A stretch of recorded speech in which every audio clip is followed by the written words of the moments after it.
Halo, ketemu lagi dengan gue Eman Vigano di kelas pagi perpespaan duniawi. Lo nanya, gue yang jawab. Kali ini gue dapat pertanyaan dari IG, dari Instagram nih, DM Angga Yuda Permana. Ini IG-nya nih, gue tulisin ya. Nah, pertanyaannya kurang lebih ya, karena gue nggak bacain nih, karena handphonenya lagi buat nyorot gue. Jadi pertanyaannya tuh kurang lebih garis besarnya, Bang, cara ngebedain VBB orisinil sama VBB repro, atau gue lebih suka bilangnya VBB kutukan, karena dikutuk loh jadi VBB. Itu apa Bang yang bisa bikin bedain kita biar tahu sebagai orang awam atau pemula bisa ngebedain kalau itu reproan atau KW atau mirror. Karena istilahnya kalau di bags gitu, barang-barang branded itu mirror, teman-teman, yang gue dapat denger di informasi gitu. Jadi gini teman-teman, dari dulu itu pasca kita lepas dari era jadi kan ada Vespa VBB, masuk ke era yang Vespa yang mulai mengkotak-kotak kan, mulai naik ke super, sprint. Itu sempat terjadi Vespa bulat itu dikotak-kotakin. Bukan mengkotak-kotakan Vespa ya, tapi dikotakin.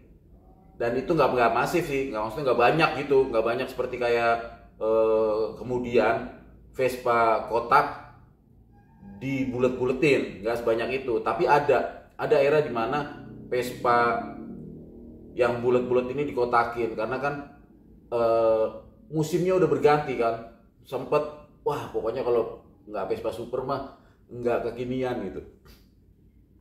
Akhirnya beberapa Vespa bulet nih, mungkin biar ngikutin tren, karena daripada beli lagi akhirnya dikotakin.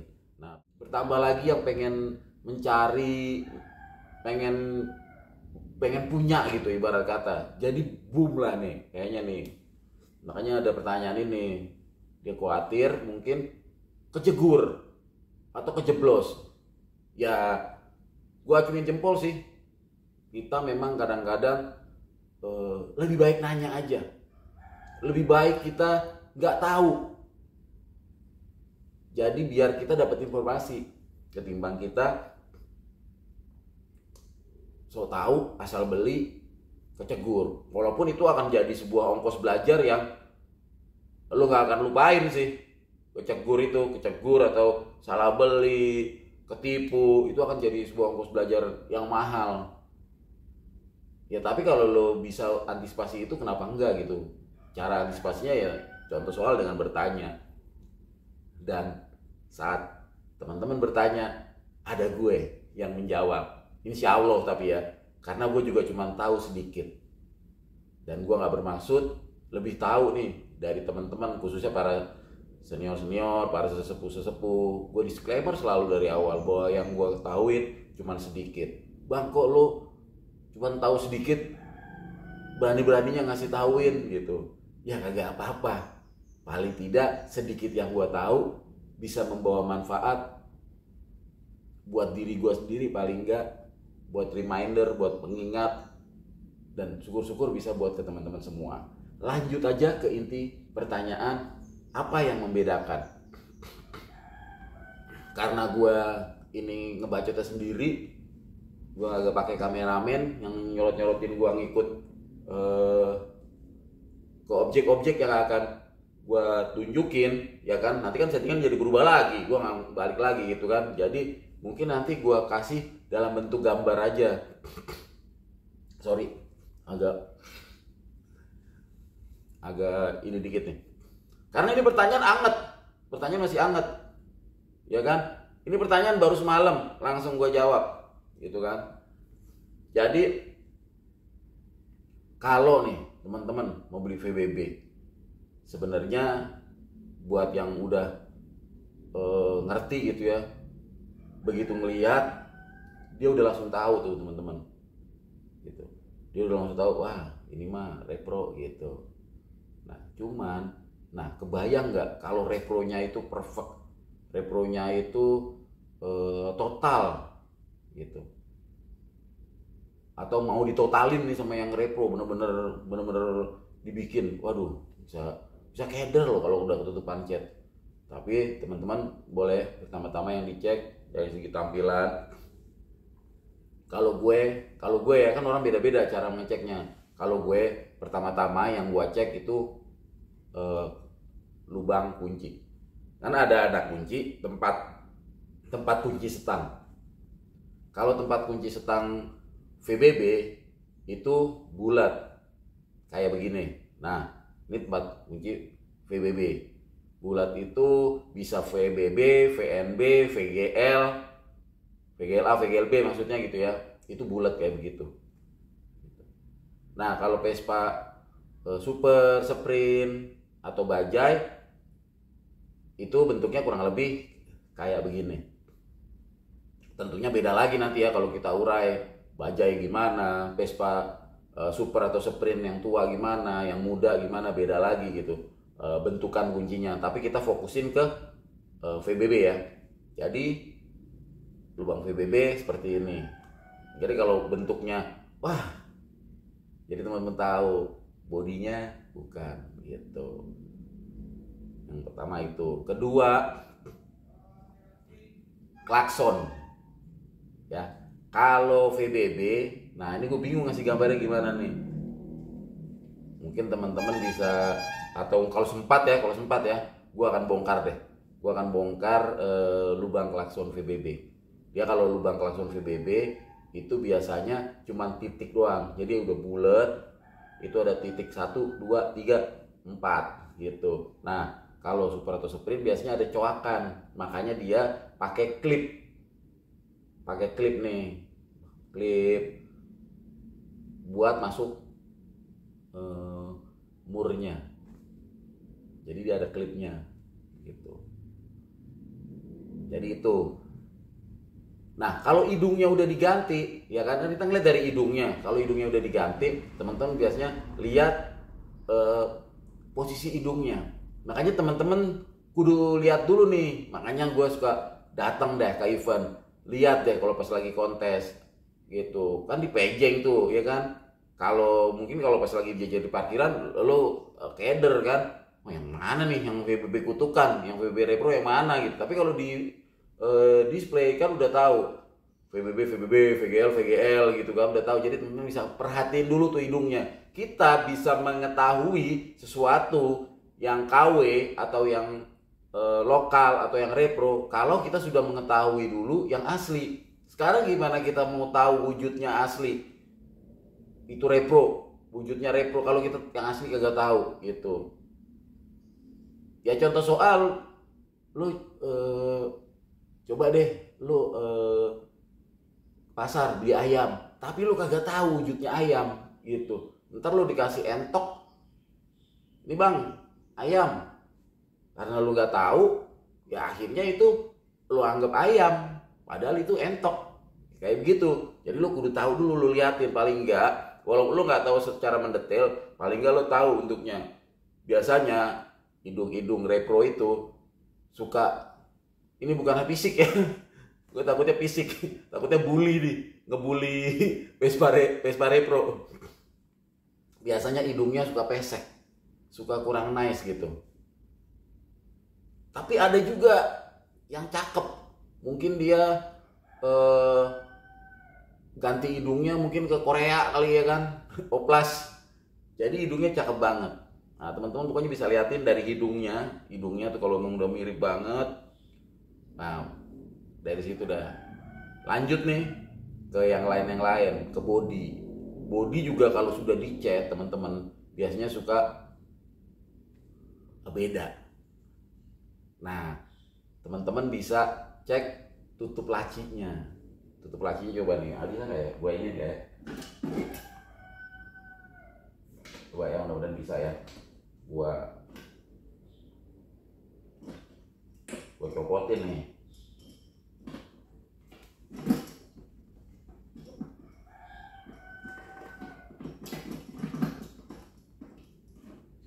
Nah, gimana ya biar nggak Gua cari tutup laci. Nah, ini dia nih. Bentar ya. Jadi bangun lagi nih.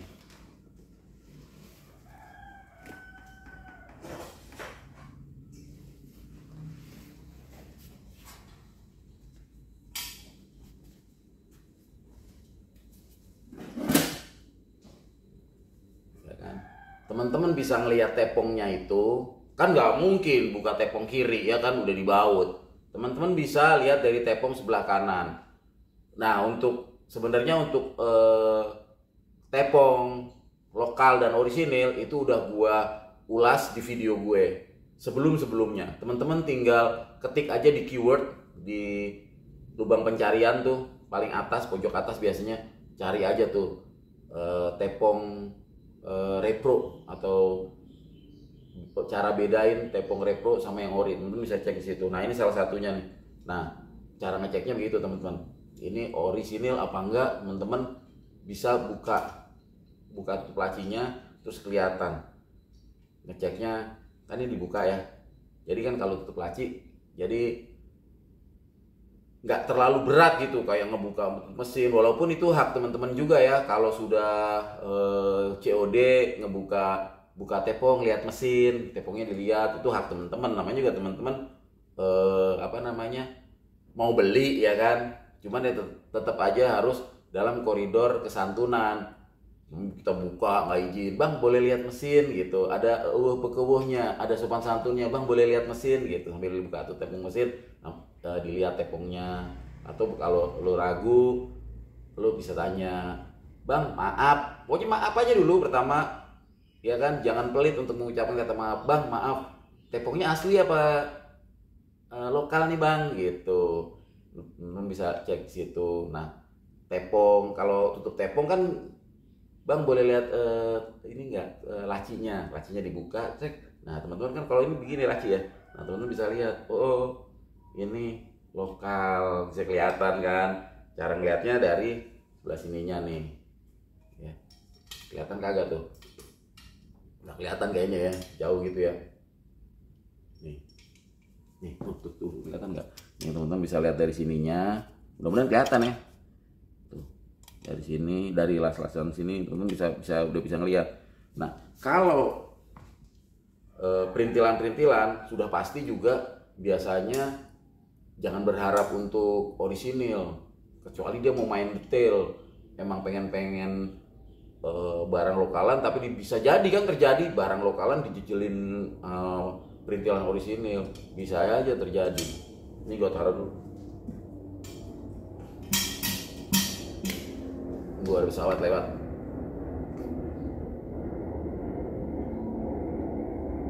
Terus, nah ini juga agak ke dalam gitu ya. Vespa VBB ya kan, itu biasanya kalau dirogoh masih ada tulang kabel di belakang, di buntut, di bagian buntut sini nih. Cuman kadang-kadang udah nggak ada bagian buntut. Bagian buntut sini biasanya nggak ada. Cuman kadang-kadang karena itu letaknya di bawah, suka udah hilang gitu. Jadi itu nggak bisa jadi patokan banget gitu. Terus teman-teman juga ya susah ya, namanya juga udah udah repro. Tapi teman-teman bisa jadi bahan pertanyaan gitu. Ini VBB tahun berapa gitu. Asal teman-teman nggak dapet jawaban, gue dapetnya udah begitu, nggak tahu itu repro apa enggak. Ya udah dah, itu berarti teman-teman harus berjuang sendiri gitu. Sebenarnya itu kan kita bertanya gitu kayak semacam ini juga ya, butuh penjelasan, kejujuran dari pihak penjual gitu. Jadi kita terisi nggak sekedar beli doang, tapi kita beli dapat penjelasan tentang barang yang akan kita beli. Jadi bang ini ori apa repro? Mungkin bilang oh repro bang, berarti kan lu udah dapat penjelasan. Kalau dibilang ori, nah teman-teman kan tinggal dicek lagi kan, ori bang. Nah tinggal perkataan dia ori melawan pengecekan teman-teman nih gitu, ya kan? Karena itu mencakup decknya gitu. Cuman deck sekarang kan yang di pasaran memang keluarnya 3, Nah, Vespa VBB ini 3 tulangnya, teman-teman. Gitu. Nah, kalau dia dapat perubahan dari super, gue suka candanya tuh, wah, Vespa GS, gerobahan super.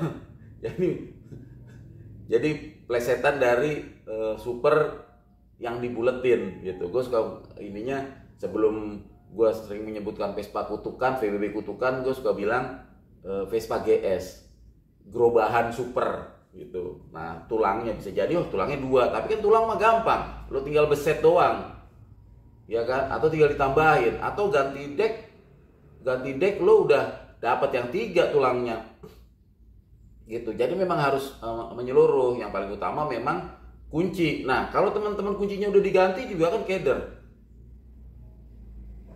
Nah, tapi kan itu seberapa besar itu bisa dirapihkan sama dia, menyerupai VBB sehingga menjadi kutukan yang benar-benar terkutuk, emang yang benar-benar mirip. Teman-teman secara kasat mata bisa ke kaki-kaki, teman-teman bisa lihat velgnya, velg VBB dan velg super tentunya beda. Wah, udah diganti bang, jadi yang 10. Nah, itu juga kan perlu dipertanyakan. Kok diganti ban 10 bang gitu. Paling enggak, tapi teman-teman tahu dulu, udah timbul satu kecurigaan. Sebenarnya cikal bakal awalnya itu adalah murah. Tapi jarang banget sih. Pasti penjual rata-rata udah akan bilang dulu, ini VBB repro. Kenapa? Karena ini bisa rame. Yang jual juga kan nggak mau keramaian kan, nggak mau ntar akhirnya komplain rame di medsos, dia juga nggak mau gitu. Tapi ini pertanyaan ini tetap gue jawab karena sebagai pengetahuan gitu. Gue yakin sih pedagang akan bilang kalau itu repro atau nggak repro, kecuali ketemu pedagang yang gue nggak tahu dapetnya kayak begitu gitu. Tapi kan harga kan. Nah, bisa jadi nih karena dia ketidaktahuan dianggap ori, dijual mahal, bisa jadi gitu. Tapi itu nanti ke depan akan kusut, karena begitu lo punya unit Vespa, tentunya lo kan pengen pamerin, lo pengen show up. Nah, saat lo show up, lo ketemu atau lo bertanya ke orang yang ngerti, wah itu mah repro, wah kecot tuh lo tuh. Lo pasti akan menuntut balik karena lo merasa beli itu orisinil gitu. Itu ya. Tadi udah apalagi kunci, hidung, lubang selang besi kabel di bagian belakang, tulang dek, ya kan, tromol ban, bukan tromol, pelek, kaki-kaki lah, kayak kaki, lu bisa cek. Sebenarnya yang paling utama banget itu adalah surat-surat kita kelewatan sebelum, ya karena kan kadang-kadang kita lagi di jalan ya, maksudnya mungkin dalam kondisi nggak beli, pengen tahu doang itu ori apa enggak gitu kan. Mungkin yang nanya juga kayak gitu, cuma bisa biar pengetahuan aja, bisa ngebedain kan, surat kagak dilihat-lihat ya. Tapi ini gue dalam konteks kalau kita mau ngebeli gitu, kalau mau kebeli, jadi biar lebih bermanfaat nih, jadi konten gue bisa jadi biar temen gak kejeblos, biar buat nolongin orang gitu. Jadi yang pertama surat-surat tuh, dokumennya dari situ sudah kelihatan teman-teman. Kalau Vespa 60-an tuh ada, ya kalau seandainya seri VN ada tulisannya VNB atau VBB gitu. Bang, kok ada beberapa Vespa yang cuman angka doang bang? Oke, kalau dari angka doang, teman-teman bisa cek kan tahunnya gitu. Bisa cek dari tahunnya tuh di situ. Tahun berapa gitu. Walaupun dia ganti buku BPKB baru, tetap tahun pembuatan. Gitu. Kalau tahun pembuatannya udah tahun 70-an, ya bisa jadi super, apalagi kalau 80-an. Bisa jadi Vespa bajai. Begitu teman-teman. Surat itu juga masuk wajib. Jadi teman-teman bisa tahu tuh dari awal. Wah, suratnya bukannya ini nih. Tapi bisa jadi surat juga nggak menolong. Loh, kok jadi begitu lagi Bang Iman? Jadi muter lagi? Iya, karena bisa jadi itu tempelan. Yang lebih akurat selain surat apa? Nomor rangka, nomor mesin. Gitu. Nomor mesin itu pasti ada tuh tertulis di situ, VBB, VNB, begitu juga VGLB gitu kan. Begitu juga di nomor rangka. Gitu. Nomor rangka bisa tuh diakalin lagi, dibilang nomor rangkanya udah hilang, udah nggak kebaca. Enso namanya juga alasan kan. Tapi nomor mesin biasanya melekat tuh, jarang banget, jangan banyakan banget ininya nih, nomor mesin ini, nomor ini, ya kan. Jadi dari situ teman-teman, kurang lebihnya. Ngedalamnya lagi apa? Ngedalamnya lagi teman-teman bisa lihat spakbornya. Walaupun sekarang spakbor yang lokalan ada juga yang dibikin mirip presisi. Biasanya kalau zaman gue dulu tuh ambil gampang pakai Bisma. Jadi udah kelihatan tuh dari luar tuh. Ya paling kalau yang sedikit rajin Bismanya diketok tuh, diratain, diketok, diratain terus dempul jadi rata gitu. Tapi nggak ngebuang biasanya ujungnya tuh, ujung lancipnya itu ke depan biasanya suka ada gitu. Natnya itu.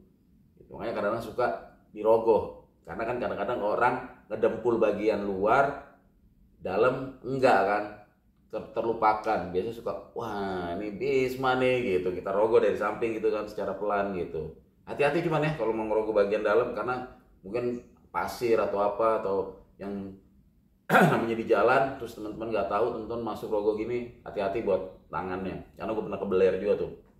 Nah sambil ngerogoh ke dalam tuh teman-teman bisa ngelihat poreknya.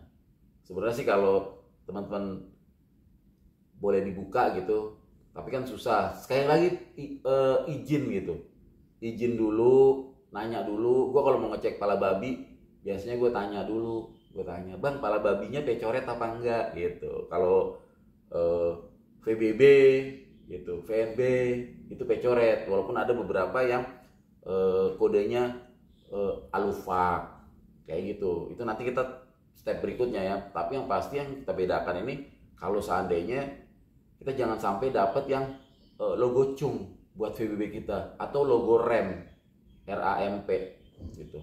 Nah biasanya pertanyaan sederhananya kita lempar dulu ke penjualnya, bang poreknya pala babinya asli enggak nih? Kalau tertulis di pers tuh balhub ya, gitu. Bang pala babinya pecoret bukan gitu, boleh lihat nggak bang gitu. Nah saat kita mau ngeliat pala babi itu mesti buka tuh, tutup poreknya, ya kan. Itu sebenarnya gampang banget, lo cuma perlu pakai obeng min aja, lo tinggal ketok tek. Kadang-kadang mengikat kan, ada klipnya 2 tuh, lo tinggal buka, ketok dari arah berlawanannya, tarik, di situ ada logonya. Sederhana itu. Karena kalau lo juga nggak prepare, ya kan. Tapi biasanya kalau kita beli motor kan ke rumah yang jual kan, tapi kan kita nggak bisa berharap juga yang menjual punya obeng. Walaupun obeng mah kudunya wajib ya kalau Vespa mah, ya kan. Karena dia pasti akan bantu kalau dia memang apalagi kalau dia ori, boleh lihat bang, oh boleh, pasti dia nggak takut. Soalnya itu gampang, hal yang gampang dibuka gitu. Walaupun ada yang susah ya, karena udah kendor mungkin udah tua, dia kalau dibuka dia akan susah gitu. Nah sebenarnya untuk beberapa pala babi, kayak babinya ketekan banget ya, untuk pala babi ini beberapa udah langsung kelihatan, kayak seri VGL VGLB itu udah kelihatan perbedaan pala babinya, dan itu pernah gue jelasin juga di video gue sebelumnya. Jadi ada tanda tertentu untuk untuk pala babi gitu. Nah intinya teman-teman, dari yang repro itu teman-teman bisa lihat wujud nyatanya, itu bisa kelihatan setangnya ori apa enggak. Perhatiin ini dari jengger. Pokoknya kalau bentuknya, makanya teman-teman yang lebih enak itu dia tahu yang asli dulu. Nanti akan kelihatan kok yang asli sama yang palsu itu pasti ada, walaupun sedikit perbedaan. Tipsnya apa kak? Ini agak repot karena kan dia harus buka ini aneh, harus buka apa namanya, headlamp. Bisa juga sih dilihat dari samping saklar kuncinya, cuman itu kan nggak terlalu signifikan ya, nggak terlalu ada pentulan kecilnya gitu. Cuman gue nggak bisa ngasih lihat gambarnya nih gimana gitu. Cuman itu nggak terlalu signifikan lah. Yang signifikan banget itu di setiap stang VBB yang orisinil itu biasanya ada kodenya. Walaupun teman-teman jangan terlalu terpaku sama kode ya. Sekarang tuh apapun di Vespa itu di repro. Udah kode itu gampang sekali untuk dibuat gitu. Tapi tetap untuk stang karena kodenya di dalam, teman-teman bisa tanyain. Dan teman-teman kalau di dalam itu udah banyak juga yang teman-teman bisa cari di keyword, bedain stang orisinil VBB sama yang repro itu banyak. Teman-teman cek lagi di situ. Jadi jangan sungkan juga pedagang, bang stangnya ori nggak gitu. Kalau teman-teman ragu nih, kalau teman-teman yakin ya udah stangnya ori nih. Karena banyak teman-teman kejadian dia VBB repro stangnya dikasih stang yang ori. Waduh, itu kayak nemu harta karun. Banyak yang kayak gitu. Nggak satu dua. Ininya VBB, ya kan? Stangnya stang cepuk, stangnya stang VBA, stang VBB yang orisinil. Kadang-kadang suka gitu. Nah itu tuh rezeki banget. Nah teman-teman pas datang cek barang, teman-teman tuh bawa obeng kayak kain lap, obeng kayak gitu tuh dibawa di saku atau di tas gitu. Jadi kalau mau ngecek nggak ngerepotin yang punya unit gitu. Bang, stangnya repro nggak? Wah nggak tahu gua. Kalau dia bilang oh ori bang, oh ori berarti kan masuk 1 poin tuh. Kalau dia udah bilang ori terus sumpah mah lo beli nggak ori apa gimana, lo berhak nuntut. Bang nggak ori ternyata bang stang lo, kalau nggak melanggar perjanjian dong. Atau pas udah transaksi bayar bang, tapi kalau ada beberapa part yang nggak sesuai bagaimana, gue balik ya bang ya, gue balikin ya. Lo bisa bikin deal-dealan seperti itu gitu. Makanya kalau dia pedagang yang asik, pedagang yang ini, dia akan jujur gitu ya. Oh ori bang, mau dibuka buka aja. Dia akan menawarkan malah, buka bang, buka aja tuh ori gitu. Nah tergantung lo gimana caranya. Bang ori nggak? Oh gue nggak tahu. Boleh gue buka nggak bang itunya, headlampnya? Nah teman-teman bisa buka headlampnya pelan-pelan, jangan sampai buka headlamp kacanya jadi pecah lagi ya kan. Teman-teman bisa cek gitu. Biasanya ya kalau yang repro itu jarang banget nih yang ditempelin perintilan orisinil, karena costnya aja udah nambah gitu untuk rubah ini, rubah itu, ganti ini, ganti itu, tambahan perintilan, otomatis itu jadi semakin mahal. Makanya biasanya dia pada umumnya pakai yang lokalan gitu. Yang penting asal menyerupai VBB. Semakin mendalam teman-teman sekalian, tadi masih ngecek spakbor ya kan. Teman-teman tuh bisa cek. Tadi kita udah balhab ya. Tadi mau jumping tuh kita langsung ke stang. Yang stang terlalu kelihatan banget. Ini nggak kelihatan, dan ini kalau diakalin bisa gitu. Diakalin bisa ya, kalau udah wujudnya dibuka jembreng akan berbeda banget gitu. Tapi bisa dimirip-miripin gitu, walaupun jatuhnya pasti berbeda. Itu adalah fork. Kalau tadi udah pala babi, fork VBB itu dia garis lurus begini set. Nah kalau super sama sprint dia agak gimana, mengejawantahkannya ya, dia nggak lurus aja, dia agak begitu untuk pegangan spakbornya. Kalau VBB dia lurus, nggak melurus banget tapi gini set gitu, nggak melendung gitu. Mungkin teman-teman bisa cek video gue tentang porok-porok deh. Gue udah pernah ulas soal porok super sama sprint kalau nggak salah ya. Teman browsing lagi deh, tonton video gue sebelumnya. Nah itu di situ teman-teman. Kalau dia sampai nih bikin itu, kasih dia punya poroknya pakai porok PBB asli, itu kan cost. Jadi teman-teman bisa ngecek tuh dari situ lagi. Nah, bedanya porok VBB sama porok sprint aja itu udah beda. Kenapa dia kalau kutukan dia masih pakai yang lama? Ya kan, kuncinya maksudnya rumah kuncinya nih, bukan kuncinya, rumah kuncinya masih pakai yang lama. Karena kalau dirubah, ya kan, dia diganti bulat, dia harus bikin las-lasan lagi, effort lagi tuh dia tuh. Dia harus ngakalin itu lagi, poroknya. Karena kalau untuk porok super dan sprint, dia modelnya nih porok. Ini ada lubangannya buat tonjokannya masuknya, nguncinya lubang. Nah kalau VBB, VNB atau Vespa gocapan itu ini besi nih, besi porak nih. Dia cuma ada totolan las di sini nih, ada totolan nih, ada kayak daging lebih lah gitu, beberapa sentimeter gitu, buat nahan kuncian yang bulat itu, dia buat nahan gitu. Jadi saat mau dibelokin ketahannya pakai itu, jadi itu bukan lubang. Kurang lebih seperti itu teman-teman. Kalau masalah jok V apa segala macam, ya itu udah semakin lebih mendetail lagi ya. Contohnya biasanya kalau VBB masih yang bawaannya joknya bibir tipis, ya kan? Bibir tipis itu gitu. Kalau bibir tebal kan Beetle, bibir tebal jeding. Itu teman-teman bagian belakang. Ini ada jok nggak ya? Aduh, jok di atas lagi. Bentar gue cari ya. Biar sekalian. Sebenarnya ini juga udah pernah gue ulas, kalau nggak salah deh. Jok bibir tebal, bibir tipis. Bentar ya. Memang kalau ngejelasin enak mah ada bandanya. Nah ini pas ada aja nih. Nah, ini teman-teman bisa rogoh di bagian belakangnya sini. Nih, biasanya kalau rata tipis nih, wah joknya masih orisinil nih gitu. Tapi kalau udah tebel, wah OMG gitu kan. Udah tebel nih, ini super grip. Tatakan jok juga bisa, teman-teman bisa lihat tatakan V-nya. Itu udah gue ulas juga, cara bedain tatakan jok orisinil dan gak orisinil. Kayaknya dari gue itu aja ya. Mungkin teman-teman ada yang kepingin nih nambahin, ya kan?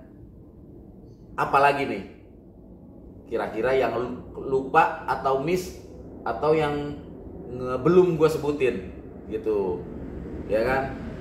Jadi kita di konten gue mah gak ada yang merasa lebih tahu, gue lebih tahu, ini si A lebih tahu, enggak. Jadi kalau teman-teman punya, enggak bang, nih gue mau tambahin, atau bang menurut gue gini deh, lo tulis aja di kolom komentar. Jadi penonton yang lain nih juga dapat insight, pandangan dari kawan yang lain. Oh gitu. Dan mungkin gue juga dapat, oh iya, makasih bang masukannya, input lagi buat gue. Karena gue juga di dunia perpespaan ini siap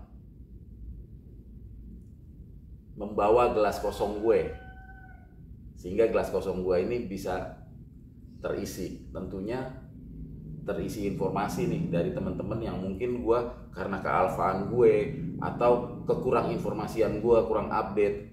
Jadi teman-teman bisa update dan bantu. Kayaknya itu aja ya, konten singkat kelas pagi hari ini di pervespaan duniawi. Lo nanya, gue jawab. Kalau teman-teman punya pertanyaan atau apapun seputar itu yang pengen ditanyain ke gue, bisa tulis di kolom komentar atau bisa langsung ke DM ke IG gue, Eman Vigano. Kalau sekiranya gue pengen kontenin nih, wah menarik nih, atau momentumnya pas gue dapet, gue pasti akan kontenin. Tentunya nggak semua pertanyaan bisa gue kontenin, tapi insya Allah semua pertanyaan akan gue jawab. Sorry kalau ada 1-2 yang kelewat, namanya juga gue manusia biasa. Kadang-kadang ada ketelisutnya atau missnya, gue minta maaf banget.